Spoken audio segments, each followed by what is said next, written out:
nghe zelbu zain malsom ram nu na moi mange thisen chi tha chatuan raman piange be nu nan ngai lo van kai turin ti dup dup mai te ngo malsom na ram nun amoy mange amoy mange thisen chi tha chatuan raman piange be nun nan ngai lo van kai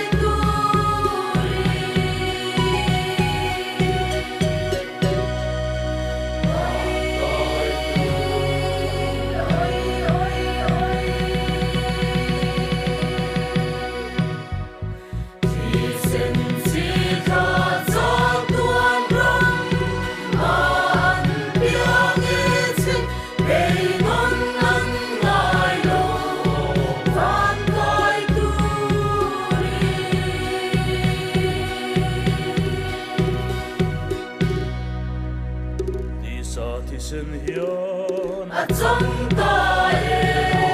acham ta mi ta ngai lo cha tuan mun kan so ram hi che mi thiang lim ram ye a lo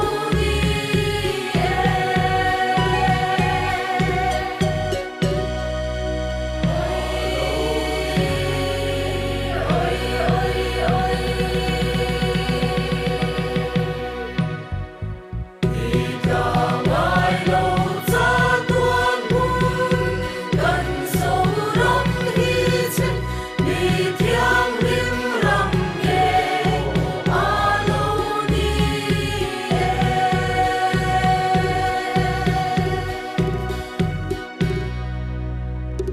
zoram leilung hi chiang te u chiang te u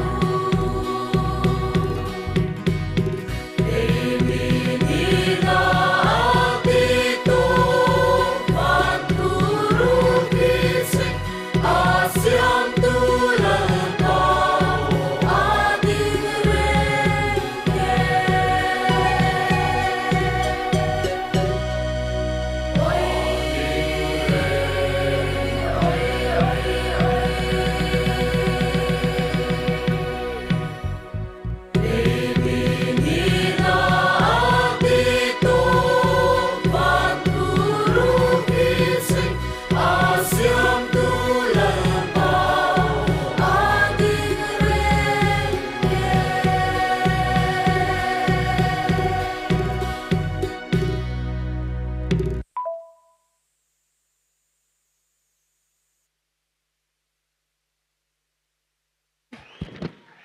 MSU Cultural Troops te kan lom tak zet zeta